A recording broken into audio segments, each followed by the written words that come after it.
আসসালামু আলাইকুম রহমতুল্লাহি ওয়া বারাকাতুহু। সুপ্রিয় দর্শক মণ্ডলী, আপনারা ইতিমধ্যে দেখতে পাচ্ছেন আমাদের সামনে উপস্থিত আছেন জনপ্রিয় আমাদের বড় ভাই এবং ডাক্তার মুতাসিম বিল্লাহ সাহেব। উনি দীর্ঘদিন যাবৎ আমাদের এখানে আছেন এবং ওনার বাবাও ছিলেন আমাদের শিবের বাজারে দীর্ঘদিন মানুষের চিকিৎসা সেবা করে গিয়েছে। তো আমি যেটার জন্য আসছিলাম, যেটা জেনে আসছিলাম যে ভাই একটি ঘোষণা দিয়েছিলেন সুন্নতে খাতনা সম্পর্কে, যেটা হচ্ছিল এতিম অসহায় বাচ্চাদের জন্য সম্পূর্ণ ফ্রিভাবে উনি এটা করাবেন, এটা বলেছিলেন, বিশেষ করে অসহায় এতিম বাচ্চাদের। তো সে বিষয়ে আমরা জানার চেষ্টা করব এবং আপনারা শুনতে থাকুন। তো আসসালামু আলাইকুম। জি ভাই, কেমন আছেন? আসসালামু আলাইকুম। হ্যাঁ, আলহামদুলিল্লাহ ফাহাদ, ভালো আছি আলহামদুলিল্লাহ। জি ওকে, এখন আপনাকে আমি যে প্রশ্ন করেছিলাম একটু বিস্তারিত যদি বলতেন। আমি ফাহাদের এই মুহূর্তে কথা শুনছিলাম, তো ফাহাদ আমার কাছে জানতে চেয়েছিল, আমরা কিছুদিন আগে আমার পেজে একটা ঘোষণা দিয়েছিলাম যে এতিম অসহায় বাচ্চা যারা আছে এদেরকে আমরা ফ্রি মুসলমানি করাবো। তো ফাহাদ এই বিষয়টা দেখার পরে আজকে আমার কাছে আসছে এই বিষয়টা সম্পর্কে জানবে। তো আমি সবার উদ্দেশ্যে একটা কথা বলতে চাই,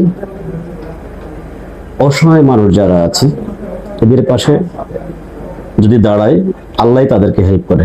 তো সেই অনুযায়ী অসহায় অথবা এতিম কোনো বাচ্চা যদি কেউ মুসলমানি করাইতে চান, অথবা রোগাক্রান্ত দীর্ঘদিনের অসুস্থ মানুষ, যদি কেউ বেশি অসুস্থ বা টাকার অভাবে ট্রিটমেন্ট করতে পারছে না, এই ধরনের মানুষ যদি হয়, তাহলে আমি আসলে আমার মন থেকে এগিয়ে আসি।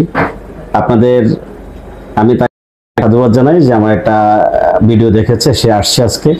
তো তার ভিডিও দেখে যদি কেউ মনে হচ্ছে কোনো অসহায় অথবা কোনো বাচ্চা এতিম, অথবা যদি কোনো একদম নেহেদ গরিব মানুষ তার বাচ্চাটাকে মুসলমানি করতে পারছে না টাকার অভাবে, সেক্ষেত্রে ইনশাল্লাহ আমি সর্বোচ্চ সাপোর্ট দিব, আমরা ফ্রি ইনশাল্লাহ মুসলমানি করাই দিব। আপনারা ইতিমধ্যে জেনেছেন, বিগত দিনে আমি এতিমখানায়, ওয়াহিদিয়া এতিমখানায় ভিডিও করেছিলাম এবং সেখানেও বলেছিলাম যে বাচ্চাদের যদি কোনো অসুবিধা হয় বা টুকটাক যদি সাময়িক প্রাথমিক যতগুলা প্রবলেম হয়, আলহামদুলিল্লাহ আমি বিনা টাকায় এখানে আসলে চিকিৎসা ট্রিটমেন্ট দিয়ে থাকি। তো আসলে আমরা আরেকটা বিষয় আপনাদেরকে জানিয়ে রাখি, আমাদের যে ডিজিটাল মুসলমানি করে আমরা, এটা হচ্ছে ডিভাইস, আধুনিক ডিভাইস সুন্নতের ঘটনা। সেটা হচ্ছে আমাদের মিশর থেকে আমাদের ডিভাইসটা আসে, অত্যন্ত অথেন্টিক এবং অত্যন্ত ভালো। তো আসলে যে জিনিসটা হয়তোবা অনেকেই জানেন না, মুসলমানি অবশ্যই সুন্নত, কিন্তু সেখানে দেখা যাচ্ছে যে আপনার বৃদ্ধ থেকে বড় মানুষ থেকে শুরু করে ছোট মানুষ পর্যন্ত সবাই মুসলমানি করা জরুরি। সেখানে হোক মুসলিম, হোক হিন্দু, যে কোনো ধর্মের মানুষ মুসলমানি করলে বিভিন্ন ইনফেকশন থেকে বাঁচা যায়। মুসলমানি কেন করাবেন? ইনফেকশন থেকে বাঁচার জন্য। আর আমাদের মুসলিমদের জন্য আমরা হয়তো বা ছোটকাল থেকে হয়তো বা মুসলমানিটা করিয়ে থাকি। তো যে বিষয়টা আপনাদেরকে জানাই, আধুনিক ডিভাইস দিয়ে যদি মুসলমানি করেন, যে ধরনের সুযোগ সুবিধাগুলো আপনারা পাবেন, নর্মালি আমরা যে মুসলমানিগুলো দেখি বিভিন্ন সময় সেলাই দেওয়ার কারণে হয়তোবা অনেক সময় পেনিসের উপরে গ্ল্যান্ড থেকে যেটা করবে সেখান থেকে অনেক সময় সুতাটা ছিঁড়ে যাওয়ার সম্ভাবনা থাকে, অথবা বেশি যদি অনেক সময় যে কাটা হয় তাহলে যে জিনিসটা থেকে আপনার অ্যাকুরেট যদি সেলাই না হয় সেখান থেকে ছুটে যেতে পারে, এবং বাচ্চা যে কারণে অনেক সময় কষ্ট হয় এবং 10-15 দিনেও সেই জিনিসটা ভালো হয় না। কিন্তু আধুনিক ডিভাইসের মাধ্যমে যে জিনিস, সেটা হচ্ছে পেনিস অনুযায়ী মাপ, এবং প্রত্যেকটা মুসলমানের জন্য প্রত্যেকটা পেনিসের আলাদা আলাদা আলাদা আলাদা সাইজ। তো সেখানে রক্তপাত হয় না, কোনো ধরনের পেইন নাই, কোনো ধরনের সেন্সেশন নাই, এবং বাচ্চা যেদিন মুসলমানি করবে তখন থেকে সে হাঁটতে পারবে, তখন থেকে খেলাধুলা করতে পারবে, তখন থেকে সে প্যান্ট পরতে পারবে।